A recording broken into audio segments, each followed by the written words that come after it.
Hi, I'm Lisa from sewnglife.com. Welcome to this video.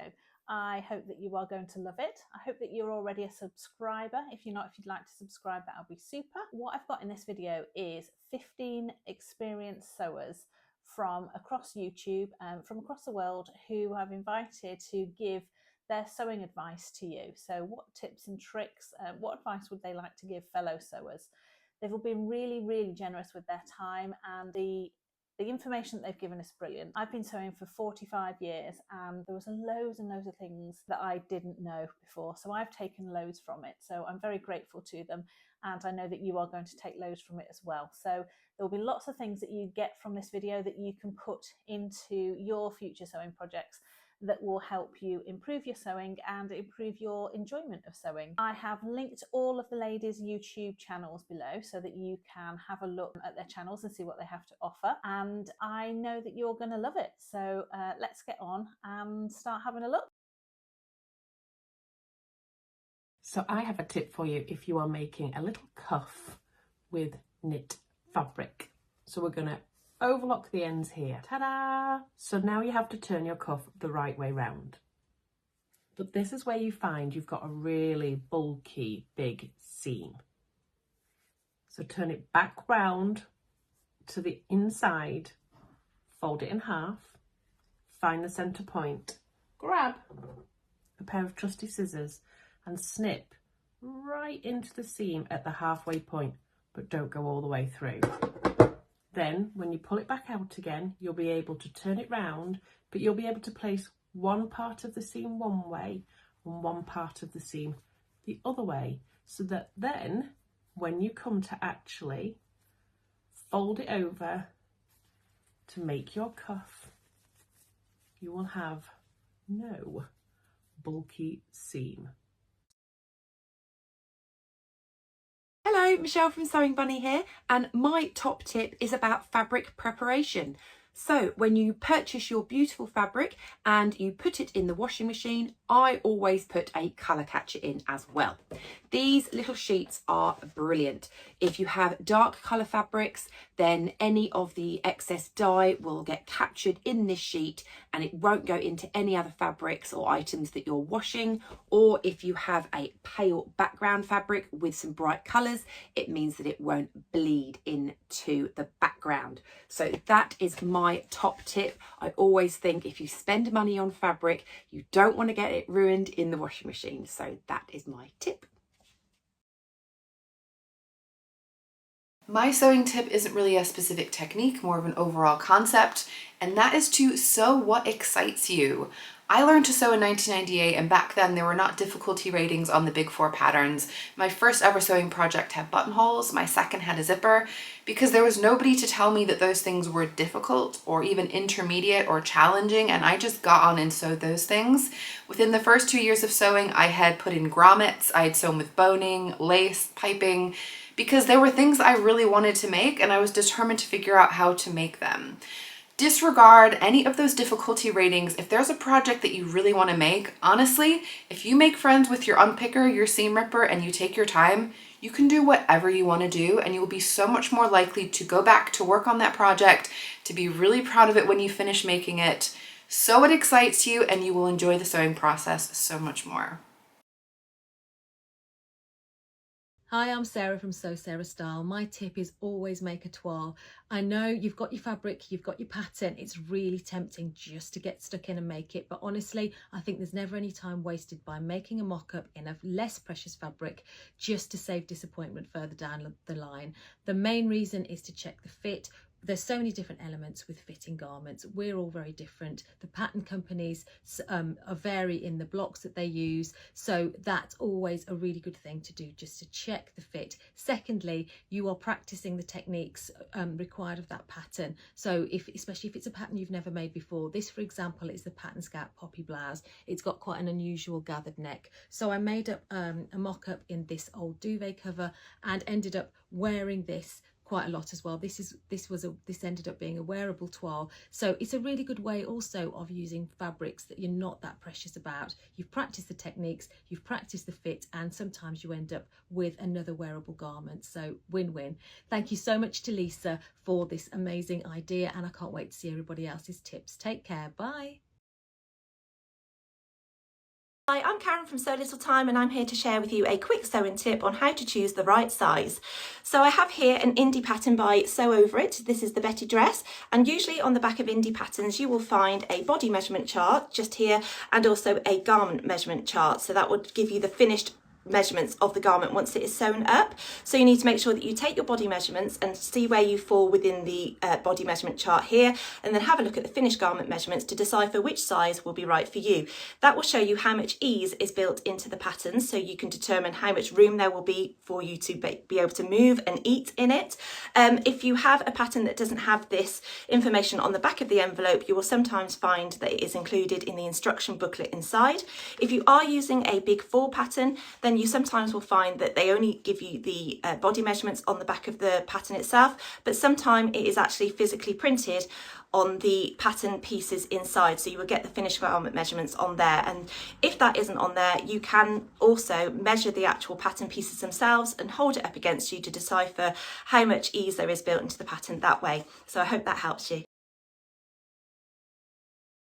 If I could give a sewing tip, it would be to press, press, press. So I know that not everybody loves to iron. I am one of those people. In day-to-day life, it's not something I enjoy. However, when I'm sewing, this is on all the time, and I press every single seam throughout the sewing process. I feel like it makes such a big difference to the appearance of a garment, helps everything sit in the correct way, and it just gives a more professional finish.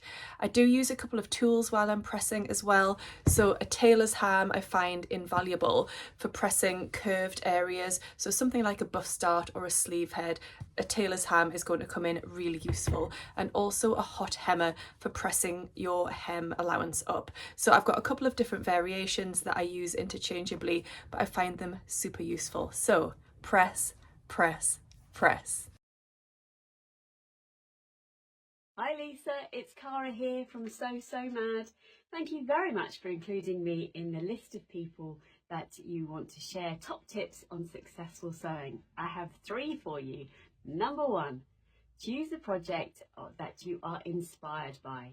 So you have a pattern that talks to you or a fabric that talks to you. Just don't leave it languishing in the stash. That fabric or pattern needs to be born. So choose something that inspires you, and the rest of the project will be easy. Number 2 is have your bobbins wound and ready to go. There is nothing more frustrating than doing a sleeve head or a hem or any kind of seam actually, and realising that you're not actually sewing because you've run out of bobbin. So always have some ready to go. And the 3rd tip is wear your Me Mades with pride. I focus on wearability in my wardrobe, and I genuinely wear Me Made every day. This is the Adele dress by Sew Over It, for example, and it gives me that little bit of cloak of invincibility against the world. So I hope that helps, and I can't wait to see everybody else's wonderful tips. Bye! Hi, my name's Sam and I'm Frugalissima on YouTube and Instagram. Thank you to Lisa for including me in this little vlog tour. My channel usually talks about dressmaking and doing it in a frugal manner, so I thought I'd talk about how to pattern hack, because that is a good way of saving money whilst you're sewing. So once you find a pattern that fits you well, maybe you can try using different fabrics that will make a pattern look completely different. So use a viscose or a cotton or something a bit lighter weight. That way you learn different techniques of using handling fabric, and then go on to trying to pattern hack. So say for example, if you're making a top, try and hack the neckline from a round neck into a V-neck, or you can alter the sleeve length, or you can alter the sleeve type. Try making a top into a dress or a dress into a top. So that's my top tip, and then you'll get the most out of your patterns. Thank you. Hi everybody, my name's Adele and I'm Sew for Serenity over here on YouTube and Instagram, and I'm just sharing with you today a couple of my top sewing tricks or tips. My first tip is all about clipping curves. Now, when trimming down a seam allowance like this on a neckline or an armhole or something with that curve in nature, instead of using notches or clipping, which can be time consuming, I use pinking shears, and it basically is much quicker and gives the same effect. And also stops your seams from fraying as well. So actually there is no need to finish these seams. Number 2 is all about how I use my sewing glue. Now this is a fabric glue and it's a Sewline pen from Hemline, and I use this to stick in any little labels because they can be shifty little ones, can't they?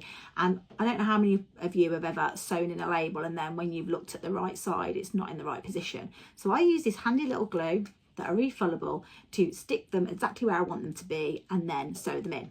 I've also started using this when I am putting in a zip of any type, especially an invisible zip. And before I baste in the zip, I will glue it into position to make sure that I've got it in exactly the right place. And this comes in really handy when you're trying to align up seam lines or anything like that. And yeah, obviously when you wash the garment, it comes out. And then top tip number 3 is all about state of mind really, and not an actual sewing tip in itself, but it's something that I've learned over the last couple of years of sewing, and really that is about my motto about progress over perfection. Now it's very, very easy in this day and age to compare yourself as a sewist with all those other amazing sewists out there that are sharing their journey either on YouTube or on Instagram, but what I've learned that if you compare yourself to others like that, it can get quite downhearted sometimes, especially when you're only seeing the finished article and not necessarily the trials and tribulations that sewist has gone through. So what I've started to do is compare myself with myself. So quite recently I compared my sewing finishes with a garment that I made when I first started sewing, and it was really lovely to see not only how great I was at the beginning but also how far I've come. Don't compare yourself with anyone else, just compare yourself with where you are in your journey, and remember, it's progress over perfection. See ya! Hi, my name's Tania from Just Let Me Sew, and today I'm sharing my top tips for gathering. Tip number 1. Sew 2 rows of gathering stitches to make sure that you have really nice, evenly distributed gathers. Don't skip this step, it will definitely give you a nicer finish. Tip number 2. If you are gathering a long piece of fabric, make sure that you mark your fabric into sections. At least do the halfway mark. That way you can start gathering from one end, do that section, and then gather from the other end. And it will make life much, much easier rather than pulling and distributing all along the length of the fabric in one go. Tip number 3. When you have sewn your gathers, take it over to the ironing board and press those gathers flat. That way, when you are sewing your 2 pieces of fabric together, you won't get any sneaky gathers tucking under your presser foot by mistake and getting in the way, and help you reduce any excess bulk as well. Tip number 4. When sewing the final gathered fabric and your flat fabric together, always have the gathers on top. That way, when you are sewing, you will be able to make sure your gathers are nicely, evenly distributed, and then you can push them along a little bit or space them out a little bit further if you need to. Tip number 5. When you are also sewing your final 2 pieces of fabric together, keep a close eye on the fabric underneath as well by making sure as you are sewing nice and slowly, lift that fabric up a little bit just to check that there isn't any rogue bit of fabric that has tucked under from the rest of your garment in there, and that you haven't got any puckers. Thanks very much for watching, and I hope these tips have helped. Hello, my name's Angela and I'm Devon Threadtails over on Instagram and on YouTube. My tip for today is to keep your sewing machine, and if you have one, your overlocker clean. Having your machine serviced can cost quite a lot of money, so actually maintaining it yourself can extend the period of time in between having to have this done. I like to do that by hoovering around in all of the little elements and then going over it with something like this. This is a really inexpensive makeup brush that I've bought from a local store.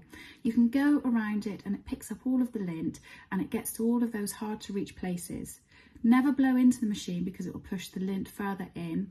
Doing something like this can help to stop things like skip stitches, because all of the lint buildup underneath the elements like your bobbin case can actually stop it from running as smoothly as it needs to.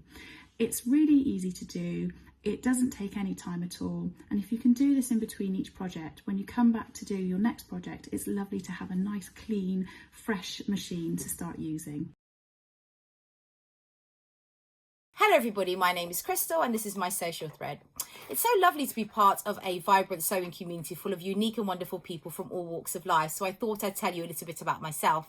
My name is Crystal, I've been sewing for about 8 years now and vlogging for about 2 years. I'm based in Cambridgeshire in the United Kingdom. I am married, I'm a practicing Catholic, I am a mum of 9 children, my eldest being almost 17 and my youngest being almost 1 year old, and I used to practice as a criminal defence solicitor. I sew in my spare time. I love sewing dresses and skirts, pinafores, that sort of thing, and recently I've gotten into sewing outerwear.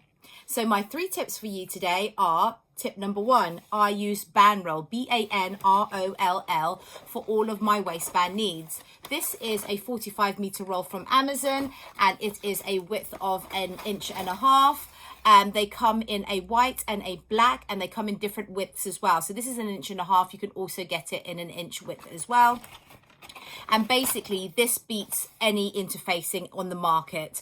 It feels like a rigid plastic, but it's actually very, very comfortable to wear, and it provides a no crease, no crush waistband for all of your waistband needs. You can sew on it, you can cut it, and it's very, very easy to use. Just insert it into your waistband and sew your waistband down.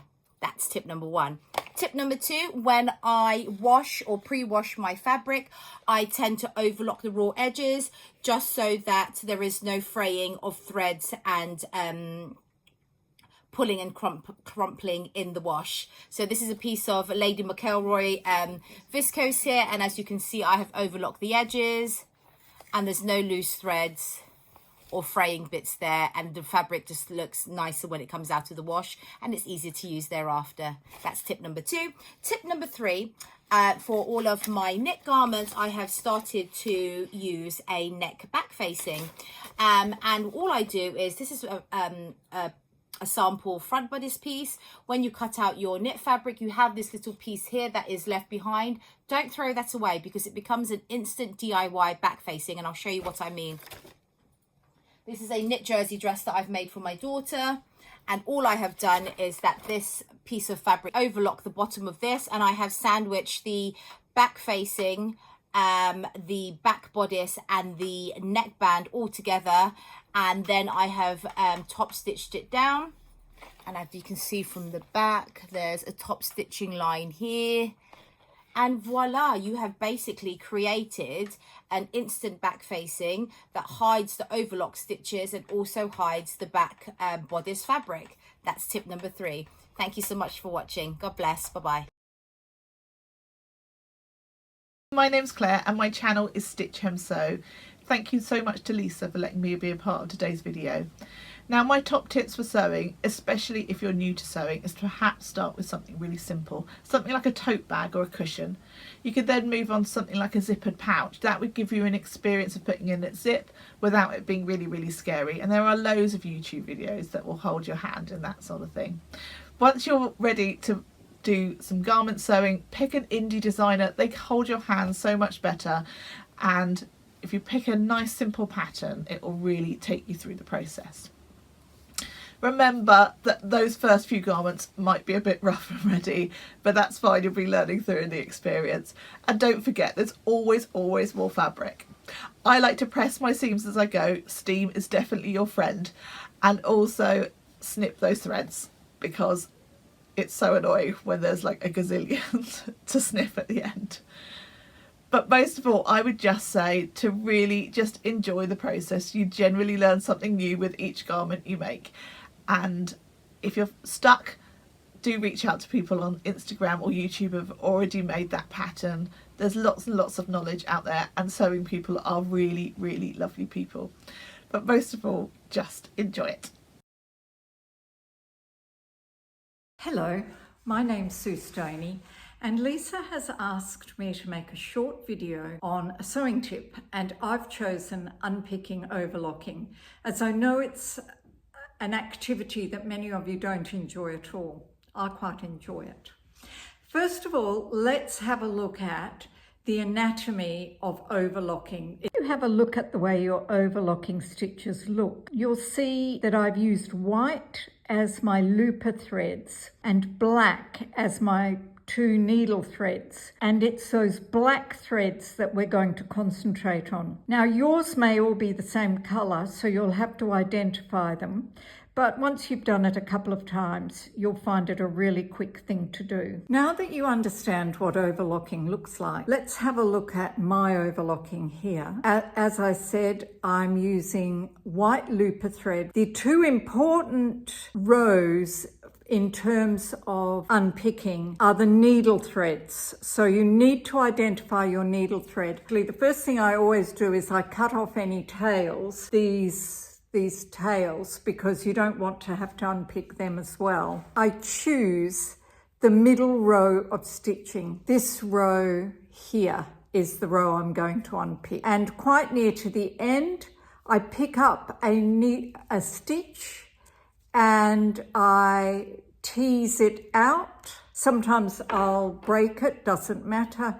I'll tease it out and then just pull it along like gathering stitches.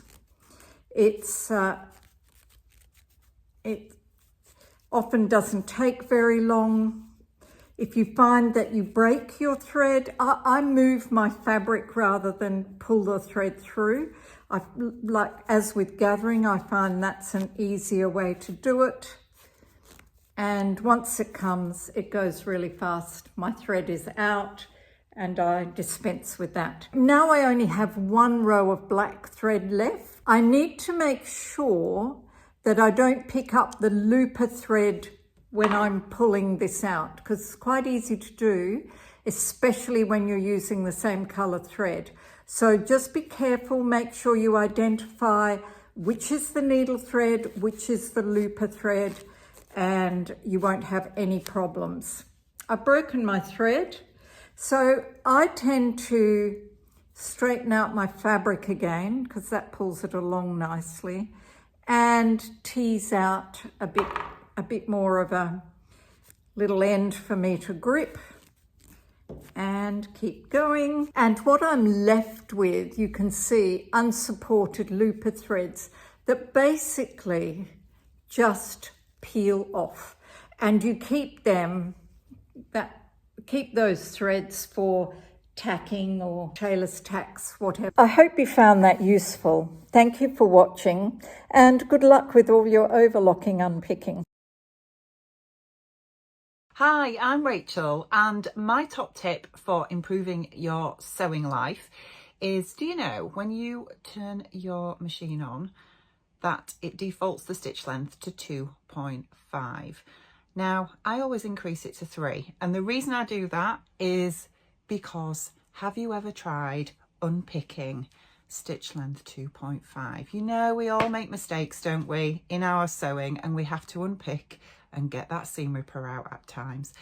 And it's really, really difficult unpicking stitches that have been set at 2.5 and trying not to damage the fabric. So my top tip is to increase your stitch length to 3. You will find that construction wise you still have the same strength and durability, but it just means that if you do make any errors and you need to unpick, it's going to make your life a lot easier.